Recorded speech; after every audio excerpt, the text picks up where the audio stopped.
Mga kabisnes naming minamahal, makikisuyo po kami. Naglalambing po kami sa inyo. Kung maaari po sana ay pakisuportahan natin Analisa Reality Vlog. Analisa Reality Vlog. Hello mga kababayan, kamusta po? Magandang buhay. Welcome po muli sa aking YouTube channel, Analisa Reality Vlog. So panibagong reaction po at sariling opinion ng aking pakakawalan sa mga oras na to. Pero bagong lahat ay maraming salamat po to may 2,582 subscribers. Salamat po sa suporta ninyo at mag-iingat po kayo palagi. At gabayan kayo lahagi ni Lord kung ano man ang inyong mga ginagawa sa pang-araw-araw.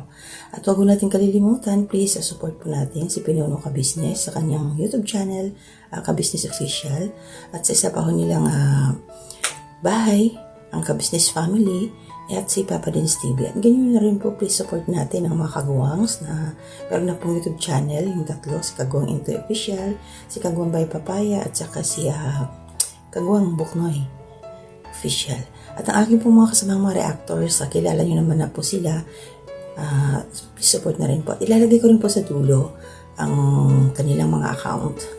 Ito na po, sa aking reaction ngayon ay patungkol po kay Darren. Siya po itong binata na nagsisikap para makatapos sa pag-aaral at pasan niya ang mundo ng nilang mag-ama. So, ano po nangyari sa kanya? So, ayon kay Darren, nung pinanood ko yung kanyang video, na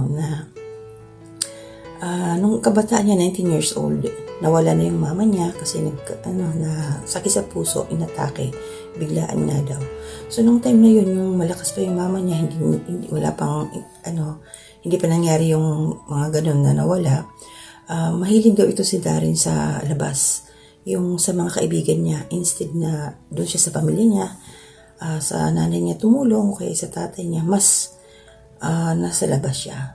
So, nagsisi siya sa mga ito ngayon dahil nga, itong pagsubok na nangyari ngayon sa kanyang buhay, doon niya na-realize kung gaano kahalaga ang isang nanay na nung nabubuhay pa, kaya nagsisi siya.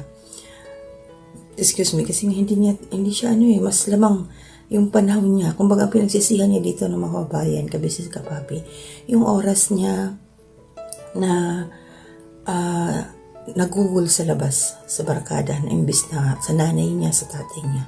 At nagsisina nga siya doon. Ito ngayon na pasan niya nga, malaking pagsubok ang dinaranas ng batang ito dahil nawala na nga siya ng nanay. Ngayon, ang kanyang tatay naman ay nag-stroke.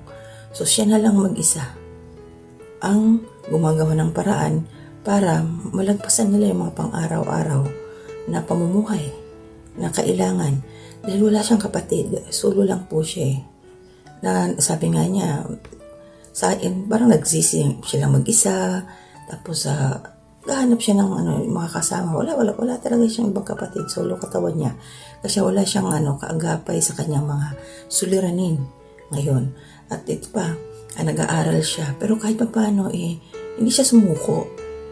Nag-aaral siya at graduating na nga daw IT ang kanyang kurso. Information Technology or Industrial Technology. Basta IT daw. So maybe it's in the information regarding about sa computer. So kahit pa paano, nagsikap din siya. Then, ang isang racket niya, diskarte niya ay titinda siya ng banana Q para meron siyang pambaon, yung pang-araw-araw nila, pero hindi pa rin yung sapat. Nagtrabaho siya, pero natanggal naman sa trabaho. So, grabing pagsubok ang pinagdadaanan ng batang ito. So, harinawa ay dumating tong time na ito na umpisahan na nga, encounter na siya ng Ka-Business Official. Mababago ang buhay ng batang ito, matutulungan to sa kanyang pag-aaral at ang kanyang tatay din, matutulungan din ito na siyempre sa gamutan. Ayun sa kanya, pasan niya lahat, yung problemado siya sa, siyempre, konsumo nila sa araw-araw, yung mga bills, kuryente at tubig. So siya lang mag-isa, wala siyang katuwang. Maganda nga sana kung meron siyang kapatid, kahit pa paano, meron siyang mahihingahan sa kanyang problema or meron din siyang makakatulong. Ngayon, solo niya na lahat. Kaya itong mga kabataan ngayon, kayo riyan, na kompleto din pa. Kasi ako lang akong tatay yung mga kompleto dyan, please huwag kayong pasaway sa mga magulang ninyo. Tumulong kayo.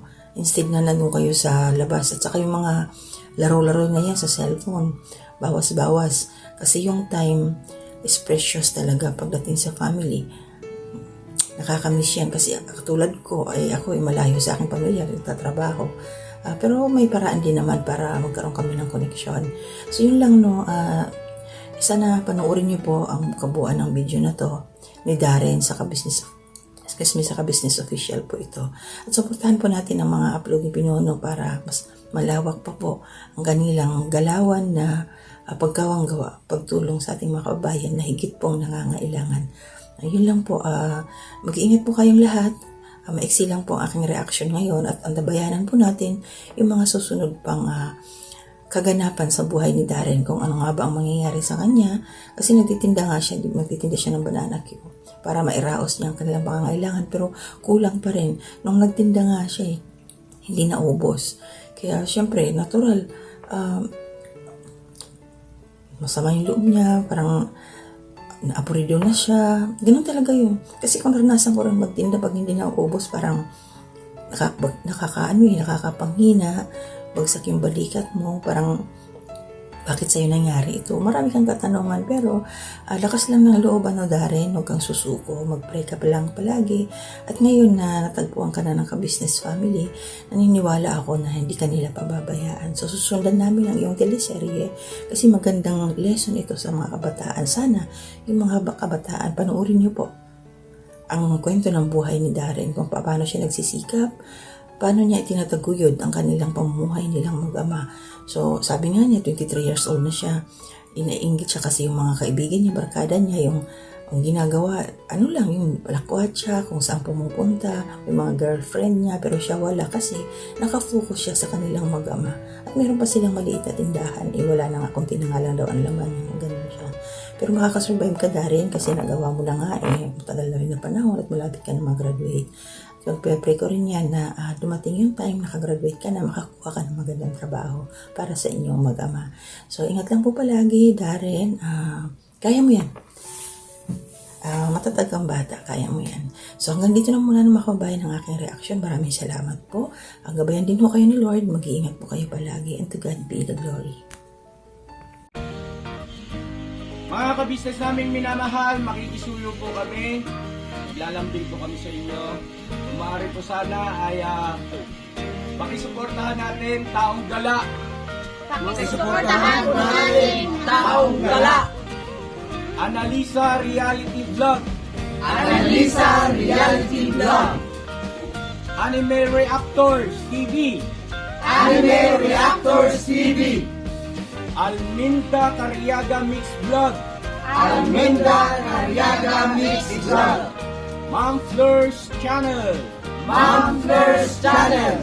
PLC Katangay Vlog. PLC Katangay Vlog. Kalingap Turak. Kalina Turak. Alright? Alright. Bira. Bira.